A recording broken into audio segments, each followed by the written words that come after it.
از چوم باغ سورگلان وقت سحرگاه بخف.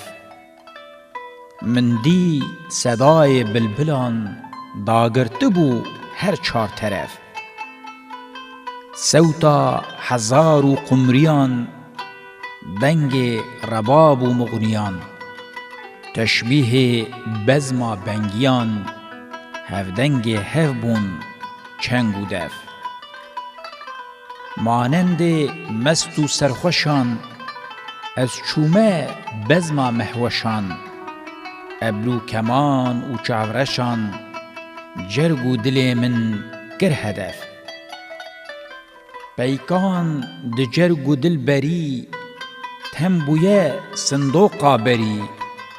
صدق اج حسنا و پری هیجا لمن کر کربو گف.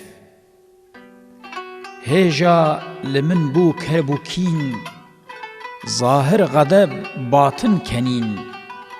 لی غمزه یک دامن نهین عقل مدیسان کر تلف. دیسان حبیبا چاو بلک احسان دیگل من بو گلک. لورا دیگل زلفن خلک آلوز مدیتن قشت و لف. شتری و قشت و زلف و خال همیان لسر رخسار آل. ویکرا هبو جنگ و جدال لیک آلیا بون صف بصف. صف صف مدین ویکرا بجنگ هندک حبش هندک فرنگ. تیک دا پراندین وان غدنگ ویکرا هبو وان لاف و کف. ویکرا هبو دعوا و شر در بو لمن تیپا تتر.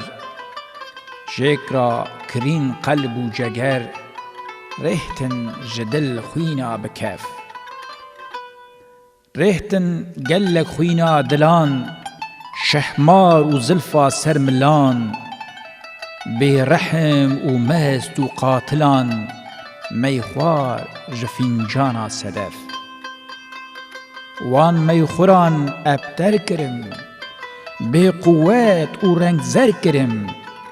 والله جدل کر کرم خانی بس آهو اسف.